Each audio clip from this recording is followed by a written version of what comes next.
اللہ سبحانہ و تعالیٰ کا لاکھ لاکھ شکر عظیم ہے کہ مالک الملک نے ہمیں اپنی یاد کے لیے یہاں اکٹھا ہونے کی توفیق عطا فرمائی۔ لاکھوں کروڑوں درود و سلام حضرت محمد مصطفیٰ صلی اللہ علیہ وآلہ وسلم کی ذات اقدس پر، جن کے توفیل مالک الملک نے یہ کرمازی فرمائی۔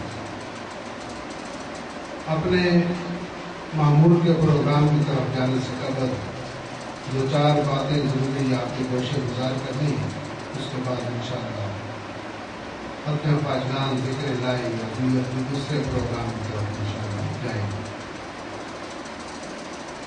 اللہ سبحانہ و تعالیٰ کا قرآن حکیم میں ارشاد ہے، اعوذ باللہ من الشیطان الرجیم، بسم اللہ الرحمن الرحیم، ادخلوا فی السلم کافۃ، صدق اللہ العظیم۔ جیسا کہ آپ سب جانتے ہیں کہ ہمارا گزشتہ 3-4 مہینے سے یہی ٹاپک ہے، یہی موضوع ہے، اسی پر ہم بات کرتے ہیں کہ اللہ سبحانہ و تعالیٰ کا جو امر ہے وہ یہ ہے کہ آپ مکمل طور پر اسلام کے اندر داخل ہو جائیں۔ جس وقت انسان کلمہ پڑھتا ہے، کلمہ طیبہ پڑھتا ہے، تو اس وقت وہ مسلمان ہو جاتا ہے۔ جو اللہ کو مان لے وہ مسلمان ہے، اور جو اللہ کی مان لے وہ مومن ہے۔ جو اللہ کی بات کو مان لے وہ مومن ہے۔ انسان جب اس دنیا میں آیا ہے تو اللہ سبحانہ و تعالیٰ نے جو اس کو شرف بخشا ہے وہ اس کی عقل، دانش، فہم اور فراست کا ہے۔ دوسری چیز جو اللہ سبحانہ و تعالیٰ کی تخلیق ہے ان کے اندر وہ صفت نہیں ہے جو انسان کے اندر ہے، کیونکہ یہ سوچتا بھی ہے، سمجھتا بھی ہے، دیکھتا بھی ہے اور سنتا بھی ہے۔ اللہ سبحانہ و تعالیٰ نے اس کو اس چیز کا شرف عطا فرمایا۔ اب جب انسان کا دماغ کام کرتا ہے تو دنیا کی ہر چیز کو وہ اپنی عقل پر، اپنی دماغی صلاحیت پر اس کو پرکھتا ہے، اس کا موازنہ کرتا ہے، اس کے بارے میں سوچتا ہے اور اس کو عقل کی کسوٹی پر رکھتا ہے۔ اب وہ جب اس کائنات کو اللہ نے بنایا اور ٹھیک بنا دیا، پھر اس کے بعد انسان کی تخلیق فرمائی اور انسان کی بقا کے لیے، اس کی زندگی کے لیے، اس کو قائم دائم رہنے کے لیے جن جن چیزوں کی ضرورت تھی اللہ سبحانہ و تعالیٰ نے وہ بھی تخلیق فرما دی۔ اگر انسان کو سانس لینا ضروری ہے، اللہ نے ہوا کو پیدا کیا، اس کے اندر آکسیجن موجود ہے۔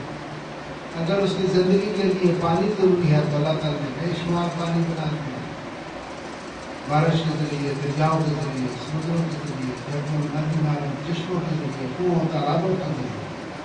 ہر زمین کھودیں اس کے نیچے پانی کی نہریں بہ رہے ہیں، جہاں سے آپ چاہیں ٹیوب ویل لگا لیں، کنواں کھود دیں، پانی ہر جگہ ہے۔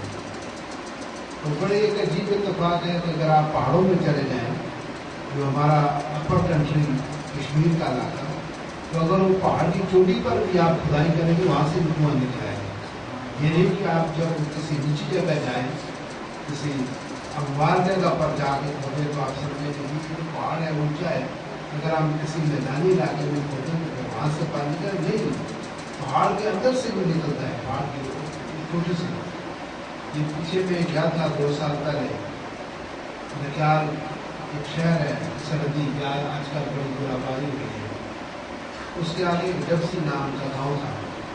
وہ سارے گاؤں کے لوگ مجھے ملے، آ کر انہوں نے کہا کہ ہمارے یہاں پانی نہیں ہے اور ہماری پانی ایک گھڑے کے پانی کے لیے گھنٹوں وہاں چشموں پر انتظار کریں، آپ دعا فرمائیں اللہ تعالیٰ ہمیں پانی چاہیے۔ وہ چھوٹی تھی، بالکل ٹاپ پر وہ گھر میں لوگ رہتے تھے، جہاں کپڑا مارکیٹ میں کام کرتی ہے۔ تو یہ نکیال کا آدمی بیٹھے یہ سمجھتا ہوں، تو ڈبسی نام ہے اس کو، ڈوٹھلا ڈبسی۔ تو ہم نے وہاں دعا کی اور ہم نے ان کو نشان دیا کہ اس جگہ پر کھودو، یہاں سے پانی نکلے۔ تو انہوں نے وہاں کھدائی کی اور اس قدر پانی نکلا کہ انہوں نے ہر گھر نلکے لگا دیے، ہر گھر پانی کے نلکے لگا دیے۔ یہ خدا کی شان ہے کہ وہ چوٹی پر بھی وہ پانی بھی چاہے تو وہاں بھی نکالے جہاں اس کی مرضی ہو. تو انسانی ضرورت کے لیے ہوا پیدا کر دی، پانی پیدا کر دیا، کھانے کے لیے طرح طرح کے انواع و اقسام کے میوے اور ثمرات پھل پھول اس کے بنا دیے، سبزیاں ترکاریاں جو بھی ضرورت. بیماری کے لیے کسی میڈیسن کی ضرورت ہو تو وہ بھی اللہ تعالیٰ نے پیدا فرما دی. تمام جو بھی ہم کیپسول لیتے ہیں، جو ٹیبلٹ لیتے ہیں، جو انجیکشن لیتے ہیں، کسی قسم کی بھی ہم دوائی دارو لیتے ہیں تو وہ بھی اس زمین کے اندر پیدا ہوتا ہے. زمین کے اندر ایک چھوٹا سا واقعہ وہ آپ کو بتاؤں کہ یہ جو ملیریا بخار ہے، ملیریا اس کے لیے کونین ایک ذریعہ وہ رہتے ہیں. تو وہ پہلے اس کی کوئی ایجاد نہیں ہوئی تھی. تو ایک فوجی دستہ تھا وہ کہیں جا رہا تھا، تو راستے میں ایک فوجی جو ہے وہ بیمار پڑ گیا. اس کو اتنا شدید بخار تھا کہ چلنے کی قابل نہیں. تو اس کے جو دوسرے یونٹ کے ساتھی تھے انہوں نے کہا کہ اس کو چھوڑ دو گے، اب اس کو ہم اٹھائے تو پھر نہیں سکتے، چھوڑ دو اس کو، یہ بچے گا نہیں، ابھی اس کو نہ اٹھائے. تو انہوں نے ایک حوض تھا پانی کا تالاب، اس کے کنارے اس کو ڈال دیا اور باقی 2000 2000 3000 فوج ہوا کے وہاں اس اکیلے کو وہاں اللہ کے بھروسے پر چھوڑ کے چلے. تو آگے جا کے انہوں نے کیمپ لگایا. تو دیکھتے کیا ہے کہ 5-7 دن کے بعد وہ آدمی وہ فوجی جو بنیال تھا وہ وہاں کیمپ میں پہنچ گیا. اس کو دیکھ کر سارے فوجی ڈر گئے، یاد ہے کہ اس کی روح ہے، کیا چیز ہے، وہ تو نہیں ہو سکتی، وہ تو اس قابل ہی نہیں تھا کہ وہ چل سکے، بسے ہو سکے، یہ کچھ کیا چیز ہے. وہ ڈر گیا فوجی سارے بھاگ کر انہوں نے جا کے اپنے قدم کو مان کو ایسے ایسے جو آدمی مرنے والا تھا اس کی روح آ گئی یا پتہ نہیں کیا چیز آ گئی. تو اس نے کوئی پڑھا لکھا آدمی تھا، کہا ٹھیک ہے تو حوصلہ رکھو، کوئی بات نہیں. تو اس نے ٹیم تشکیل دی کہ چلو اس مقام پر جائے جہاں اس چیز کو ہو گیا ہے. تو انہوں نے جب سفر کیا وہاں پہنچے تو جس مقام پر اس تالاب کے کنارے اس فوجی کو انہوں نے چھوڑا تھا، انہوں نے وہاں دیکھا کہ ایک درخت ہے اور اس درخت کی شاخیں اس پانی کے اندر داخل ہو گئی. تو اس وقت اندر نے وہ پانی وہاں سے اٹھا کے پیا تو کڑوا تھا. پھر اس نے اس کنارے سے جا کے پانی چکھا تو اٹھا تھا. تو سمجھ گیا کہ یہ جو کڑواہٹ ہے اس پانی کے اندر یہ اس درخت کی وجہ سے.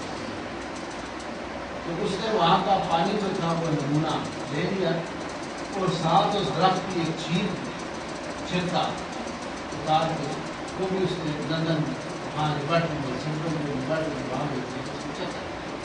انہوں نے جب ٹیسٹ کیا تو انہوں نے کہا کہ یہ وہ لین تو درخت ہے اور اس کے اندر ملیریا کے شفا کا اس کے اندر علاج ہے.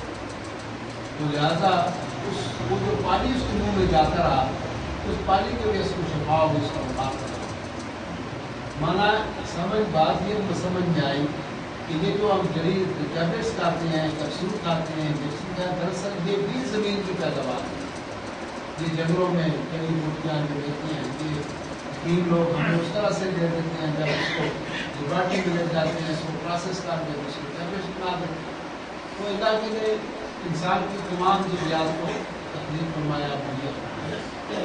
اب معاشرے کے اندر انسان ایک معاشرتی جانور ہے، وہ بغیر ہم اپنے ہم جنسوں کے وہ زندہ نہیں. 7 دن تک رہتا ہے، 7 دن کے بعد وہ مر جاتا ہے. اگر اس کا کوئی اپنا ہم زبان نہ ملے، کوئی اپنے جیسا اس کو انسان نہ ملے تو 7 دن کے بعد مر جائے. تو وہ انسانوں کا ایک گروہ رہتا ہے. آپ دیکھتے ہیں شہر ہیں، گاؤں ہیں، موڑے ہیں، محلے ہیں، تو اس طرح سے مل جل کے انسان رہتا ہے گروپ کی شکل.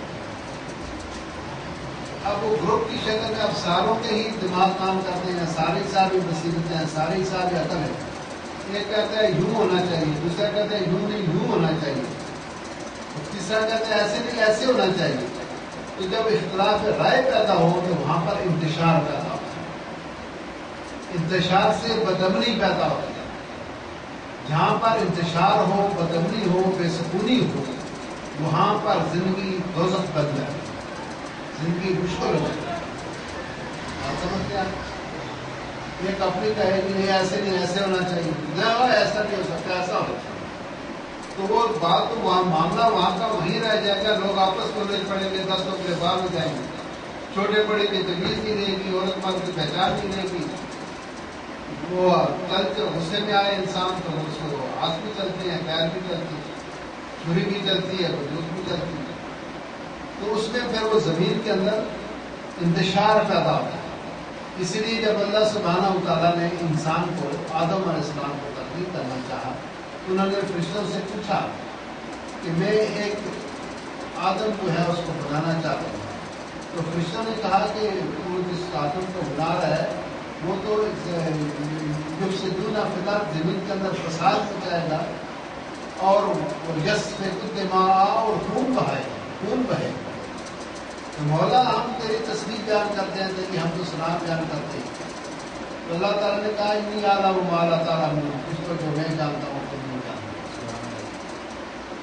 تو اللہ سبحانہ و تعالیٰ نے انسان کو یہ صلاحیتیں دے کر، سوچنے سمجھنے کی عقل، دماغ، فہم و فکر، ادراک دے کر، ساتھ ہی اس نے اس انسان کو پرسکون رہنے کے لیے، پرامن رہنے کے لیے ایک ضابطہ حیات، ایک قانون دے دیا کہ آپ نے اس پر عمل کرنا ہے. تو عزیزان گرامی، جب ہم اللہ تعالیٰ کے دیے ہوئے اس قوانین کو، قرآن حکیم کو، اور آقا دو جہاں صلی اللہ علیہ وسلم کی حدیث مبارکہ اور حضور کا جو عمل تھا اس پر عمل کرتے ہوئے ہم اس دنیا کو، اس معاشرے کو ایک جنت کا نمونہ بنا سکتے ہیں، جنت کا نمونہ بنا سکتے ہیں. لیکن اس کے لیے شرط یہ ہے کہ آپ وہ جو قوانین اللہ سبحانہ و تعالیٰ نے وضع کر دی ہے، جو ہمارے آقا اور مولا نے فرما دی ہے، جب ان پر عمل پیرا ہوں گے تو پھر ہی ہمارے معاشرے میں امن و سکون ہوگا، بیماریوں پر قابو ہوگا، بیماریاں نہیں پھیلیں گی. یہ جو بے روزگاریاں ہیں، یا یہ جو غربت ہے، افلاس ہے، تندرستی ہے، یہ سارے کا مداوع دین اسلام پر عمل پیرا ہونے میں ہے. ہم تو بڑے خوش نصیب ہیں. ہمارا تو ملک جو ہے پاکستان، یہ جتنے بھی دنیا کی 156 ملک ہیں ان میں سب سے ٹاپ پر ہے، کیونکہ یہاں پر سال میں 3 فصل پر ہماری زمینیں دیتی ہیں، 3 فصل. اور ہمارے پاس گندم اتنی ہے جو 18 کروڑ عوام کا پورے سال کا خرچ سے ڈبل ہے. ہم اس کو بیچ سکتے ہیں، ہم اس کو بطور باتا کما سکتے ہیں. ابھی جب پچھلے دنوں نواز شریف نے ان کو بات کی تھی ایران سے، انہوں نے کہا تم گندم لے لو، پیٹرول یہ نیا سمجھ دے دو، یہ بجلی دے دو. تو مطلب اتنی ہمارے پاس ہماری ضرورت سے بڑھ کر گندم ہے کہ ہم اس کے بدلے گیس یا بجلی خرید رہے ہیں، گندم خرید رہے ہیں. اتنی ایکسیس ہمارے پاس، سبزیاں، ترکاریاں، مچھلیاں، بھیڑیں، بکریاں، بے شمار، کوئی حساب ہی نہیں، بے شمار. لیکن اس کے باوجود ہم پریشان کیوں ہیں؟ اس لیے کہ ہمارا جو اللہ تعالیٰ کا دیا ہوا نظام معاشرت ہے، نظام زندگی ہے، ہم اس پر عمل پیرا نہیں ہیں. بس بات ہم کلمہ تو پڑھتے ہیں، مسلمان تو ہم ہیں، ہو گئے، لیکن جو تعلیمات اسلامی ہیں، جو قوانین ہیں، جو اصول ہیں، ان پر ہمارا عمل نہیں ہے. آپ سب پڑھے لکھے لوگ ہیں، آپ سب ماشاءاللہ باشعور لوگ ہیں. آپ اپنے گھروں کا اندازہ کرتے ہیں کہ کیا ہمارا جو گھروں میں ہم جو رہ رہے ہیں، کیا وہ اسلامی قوانین کے تحت کرتے ہیں، اسلامی اصولوں کے تحت کرتے ہیں؟ ہمارا اٹھنا بیٹھنا وہ اسلامی نہیں. مثلا چھوٹی سی ایک بات بتاؤں، یہ شادی بیاہ جو ہم کرتے ہیں تو کیا ہم حدیث مبارک اٹھا کر دیکھیں جیسے حضور نے اپنی بیٹی فاطمہ الزہرا کی شادی کی تھی، جو کچھ انہوں نے جہیز میں دیا، جو کچھ علی نے دعوت ولیمہ کی، یا جو علی نے مہر میں دیا، یہ جو دوسرے صحابہ اکرام کرتے تھے، کیا ہم ویسا کرتے ہیں؟ اس کا نتیجہ یہ ہے کہ ہم ہمیشہ پریشان رہتے ہیں. ہمارے ایک آدمی یا سامنے بیٹھے ہوئے نکال کا بندہ مجھے بات یاد آ رہی ہے. ایک لڑکا میرے پاس آیا جس کے 4 بچے تھے اس لڑکے. تو وہ مجھے کہتا ہے کہ جناب وہاں پر تھوڑی سی مٹھائی لے کے آیا ہوں، آدھا کلو تقریباً کر یاد نہیں کس لیے لائے؟ کہتا ہے کہ الحمدللہ آج میرے والد کی شادی کا قرضہ ختم ہو گیا۔ وہ بچہ جس کے اپنے 4 بچے ہیں، وہ کہتا ہے کہ پیر صاحب الحمدللہ آج میں اس خوشی میں مٹھائی لایا ہوں کہ میرے والد صاحب کی جو شادی کا قرضہ تھا آج الحمدللہ وہ ختم ہو گیا۔ اور وہ لڑکا جب 25 20 22 سال کا ہوا ہوگا تو اس کی شادی ہوئی اس لڑکے کی، اب اس کے 4 بچے ہیں، اگر اس کے 1.5 سال بعد بچہ، اس کا مطلب وہ لڑکا 30 سال کا ہے، تو 30 سال بعد پتہ نہیں وہ شادی کے فوراً دوسرے دن تو نہیں پیدا ہوا، ہو سکتا ہے 10 سال بعد تو پیدا ہوا ہو۔ 32 سال بعد اس نے اپنے ماں باپ کی جو اس کی شادی کی اس کا قرضہ اس نے آپ بتایا۔ تو عزیزان گرامی، آپ ہمارے اندر جرأت نہیں ہے، سب سے بڑی بات جو میں کرنا چاہ رہا ہوں آپ سے، کہ ہمارے پاس جرأت نہیں، ہمت نہیں، ہم اپنے رسم و رواج کو ختم نہیں کر سکتے، اور وہ ہم مجبور ہیں۔ ان لوگوں نے اپنے جو لوگ دارِ اسلام میں داخل ہوئے تھے، بکر صدیق تھے، سیدنا عمر تھے، عثمان تھے، علی تھے، بلال تھے، سلمان فارسی تھے، تو انہوں عبداللہ بن مسعود تھے جو صحابہ کبار تھے، وہ ان کے پاس سوال نہیں، ان کا بھی ایک دین تھا جس پر عمل کرا تھا، لیکن جس وقت دین حق آ گیا، اللہ کی طرف سے دین آ گیا، انہوں نے اپنے ماں باپ کے آباء و اجداد کے رسم و رواج کو ترک کر دیا اور اس چیز کو اپنا لیا جو چیز سرکار دو عالم نے ان کو دی، اس چیز کو اپنایا، اور اس دن سلسلے میں ان کو قربانی دینی پڑی، مارے کھانی پڑی، کوڑے کھانے پڑے، تپتی ریتوں پر لیٹنا پڑا، اور یہاں تک کہ اپنے آباء و اجداد کا ملک اور وطن بھی چھوڑنا پڑا، لیکن انہوں نے اس دین کی خاطر، اس اسلام کی خاطر، اس پر عمل کرنا ہونے کے لیے انہوں نے سب قربانی دی۔ لیکن آج ہم اپنے برادری سے ڈرتے ہیں، اپنے معاشرے سے ڈرتے ہیں، اپنے قبیلے سے ڈرتے ہیں، ہمارے پاس استطاعت نہیں ہوتی، ہم قرض دے کر، ادھار دے کر اپنی اس رسموں کو اور رواجوں کو ہم نبھانے کی کوشش کرتے ہیں۔ عزیزان گرامی، بات یہ ہے کہ ہمیں ایک جرأت کا، ایک دلیری کا مظاہرہ کرنا پڑے، اور اگر ایک آدمی جو کہ مستقبل دیکھ کے بچہ باہر لے کے جاؤ، میں تو نہیں، آپ بچے کو باہر لے کے جاؤ، آپ باہر کھڑے نہ لے کے آواز ہے۔ اگر ہم اپنی بہادری کا مظاہرہ کریں، وہ نہیں سکتے، کیونکہ اگر انسان کی ایک بھیڑ چال ہے، اگر ایک انسان کر دے نا، میری میں کلو مٹھائی مولانا غفار صاحب کو ملائیں گے، ادھر پیر صاحب کے دربار میں 50 سال بیٹھا ہوگا، اور نکاح کر کے بچی کو روشن کر دیں، اللہ کا فیصلہ ہے، ہمت کرے، کچھ ہو سکتا ہے دوسرے لوگ اس کی کاپی کر کے، اس کی نقل کر کے، وہ بھی اس کی ہمت کرتا ہے، لیکن کسی نہ کسی کو آگے اسٹیپ تو اٹھانا پڑے، اسٹیپ تو لینا پڑے۔ ایک بس آخری بات کرتے ہیں، عورت اور مرد کے دونوں برابر ہیں، دماغی لحاظ سے، سمجھ کے لحاظ سے برابر ہیں، اور جتنی سوچ وچار ایک مرد کر سکتا ہے اتنی عورت بھی کر سکتی ہے، بڑی غور کی بات ہے۔ حضور صلی اللہ علیہ وسلم کی یہ عادت تھی، روٹین تھی، معمول تھا کہ جہاں کہیں بھی جاتے تھے ایک آدھ ام المؤمنین ان کے ساتھ ہوتا، چاہے وہ غزوات میں ہوں، چاہے کسی سفر میں ہوں، چاہے حج بیت اللہ کے سفر میں ہوں، عمرے کے سفر میں، جہاں کہیں بھی ہو، وہ ایک نہ ام المؤمنین کے ساتھ ہوتا۔ یہ جو بڑا مشہور واقعہ صلح حدیبیہ جسے کہتے ہیں، یہاں پر آتا ہے تو جہاں اپنے رفقا کے ہمراہ، صحابہ کرام کے ہمراہ، زیارت کعبہ کے ہمراہ مٹی کا سے ہے، تو کفار مکہ نے ان کو اجازت نہیں دی، انہوں نے مکہ سے باہر پڑاؤ کیا، ڈیرا ڈالا، اور بڑی یہاں پر طویل مذاکرات ہوئے، آخر میں ایک معاہدہ طے پایا جس کو سید علی نے یہاں سے لکھا، اور اس پر حضور پاک نے اور مکہ کے رؤسات قریش انہوں نے اس پر دستخط کی، اس کو صلح حدیبیہ کہتے ہیں۔ اس میں ایک شرط یہ بھی تھی کہ اس دفعہ اب جو مسلمان آئے ہیں، حضور پاک آئے ہیں، یہ بغیر زیارت کعبہ کیے واپس ہو جائے، عمرہ نہیں کرنا۔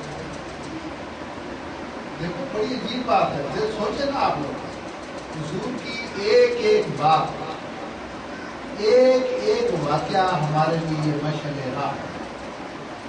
اسی لیے آپ نے فرمایا تھا کہ میں تمہارے درمیان اپنا اسوہ حسنہ اور اللہ کی کتاب چھوڑ کے جاؤں گا، اس کو اگر تھامے رہو گے تو ہم کامیاب و کامیاب ہوں گے۔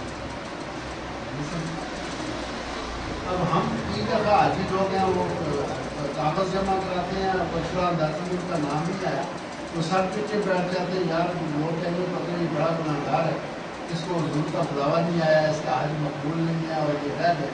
وہ کہتا ہے کوئی طریقہ کرو یار، کسی طریقے سے میں نے نام لے لیا جو بڑی بڑی بےزتی ہو گئی ہے گاؤں میں، معاشرے میں، برادری میں، ہوتا میں آج کرنا ہے جی۔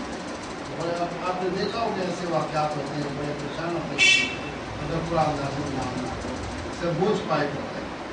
لیکن اب دیکھو آپ کے آقا، آپ کے مولا رحمت اللہ علیہ جن کے لیے اللہ نے یہ ساری بھلائی بنائی ہے، کائنات بنائی، وہ بغیر زیارت کعبہ کا آگے ہم تو پاکستان میں بیٹھے ہوئے اور شرما رہے ہیں، پریشان ہو رہے ہیں، وہ تو وہاں اللہ کی گھر کی بالکل چند قدموں کے فاصلے پر بیٹھے ہوئے تھے، چند قدموں کے فاصلے پر، اور وہاں سے ان کو اجازت نہیں ملی، انہوں نے کوئی برا نہیں بنایا، واپس آئے۔ انہوں نے کہا کہ اس دفعہ اب مسلمان آئے ہیں تو یہ بغیر زیارت کعبہ کیے، بغیر عمرہ کیے جائیں گے، یہ واپس جائیں گے۔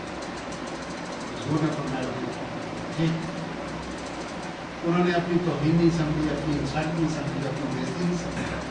حالانکہ بڑے قداور شخصیات، عمر جیسی شخصیات، علی جیسی شخصیات، وہ کیسے کسی کی مانتے ہیں؟ بات سمجھے؟ اب ادا ہے نا سیدنا عمر کی عادات اعتبار سے اور ان کی جرأت عقلی دلیری سے اور علی کی شجاعت سے کوئی اور بات نہیں۔ وہ ایسے جو صحابہ اکرام تھے انہوں نے بھی حضور کے سامنے سرنگوں کا دیا، ان کا جو آپ نے بات کام کی ہے۔ اور آج جو معاہدہ ہوتا ہے آگے آپ صبح قافلہ تھا، اس نے کوچ کرنا تھا مدینہ واپس۔ اب عمرے کے لیے جب گئے تھے تو یہ اپنے ساتھ ذبیحے لے کے بکرا اللہ کاٹتے تھے، تو نبی پاک نے اپنی زوجہ مطہرہ کے ساتھ حضور کچھ متفکر تھے، پریشان تھے، سوچ میں پڑے ہوئے۔ ام سلمہ ان کا نام تھا، انہوں نے پوچھا یا حبیب اللہ یا رسول اللہ آپ کیوں پریشان؟ انہوں نے کہا کہ میں صبح ہمیں واپس جانا ہے، وہ 400 کلومیٹر سے زیادہ سفر ہے مکہ سے مدینہ، اور وہ سارا علاقہ بیاب ہو گیا، نہ وہاں چشمہ ہے، نہ پانی ہے، نہ دریا ہے، نہ نہر ہے، کچھ نہیں۔ حتیٰ کہ نیلا پٹھا، نیلا تنکا جو ہے نا گھاس کا تنکا یہ بھی نہیں۔ انہوں نے کہا میں اس لیے متفکر ہوں، ہم تو چلے جائیں گے، آدمی کی جانور بے زبان پیدل ہمارے ساتھ 400 کلومیٹر کیسے سفر ہے؟ تو ام سلمہ نے کہا کہ آپ تو ذبح کر دیں۔ انہوں نے کہا اگر میں حکم دوں صبح صحابہ کرام کو اس کو ذبح کر دیں، اگر وہ نہ کرے تو پھر، کیونکہ یہ تو جاہل قوم ہے، یہ نہ مانے میری بات، تو پھر میں تو نبی ہوں اور میں بڑا VIP اعلیٰ شخصیات ہیں، تو پھر میری تو یہ بڑی مسئلہ ہو جائے، اگر نہ مانے تو ہے نا۔ تو وہ ام سلمہ کی سوچ میں پڑ گئی۔ انہوں نے کہا یا حبیب اللہ یا رسول اللہ آپ ایک کام کریں، آپ صبح اٹھ کے اپنے دست مبارک سے اپنا ذبیحہ ذبح کر دیں بس۔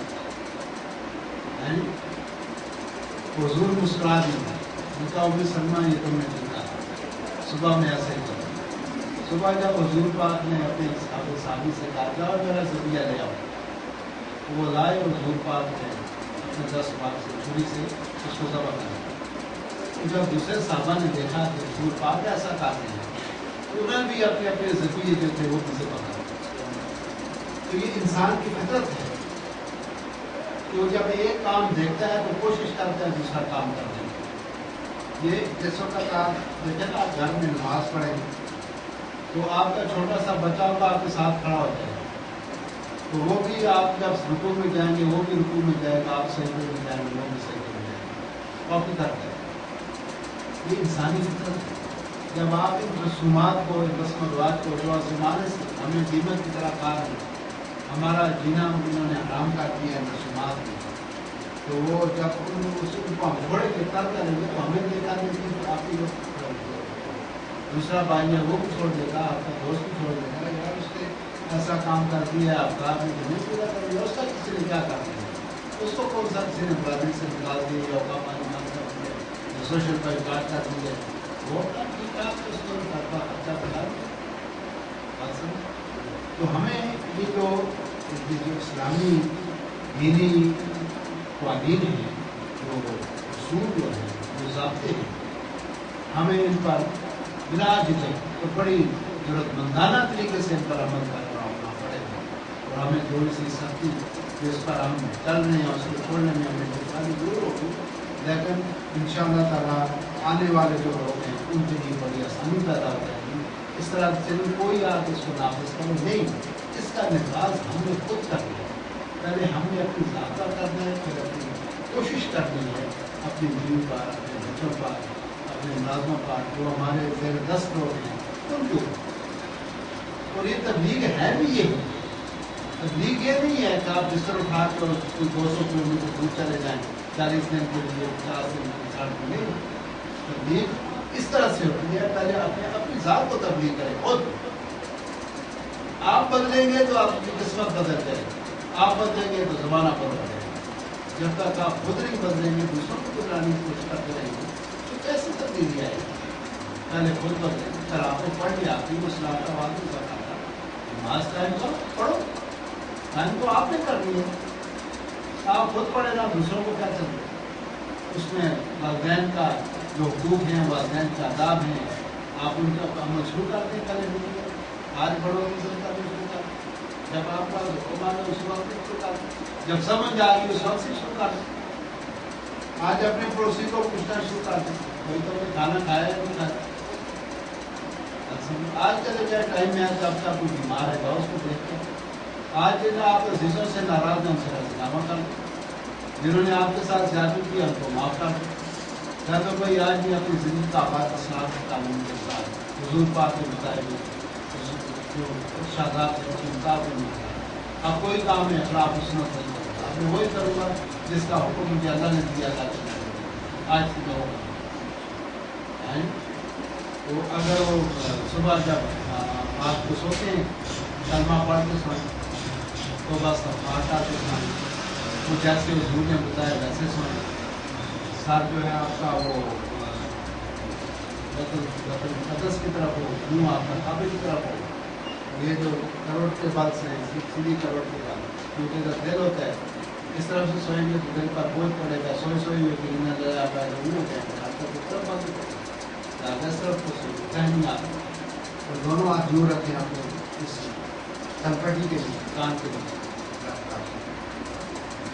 صبح اٹھیں, اپنی بیوی سے ہلوائے کریں, السلام علیکم کہیں, نماز پڑھیں, ٹوتھ کریں, نہائیں دھوئیں, پھر کریں, ناشتہ کریں, نماز پڑھیں, جب جائیں تو پھر اپنی بیوی سے سلام کر کے جائیں.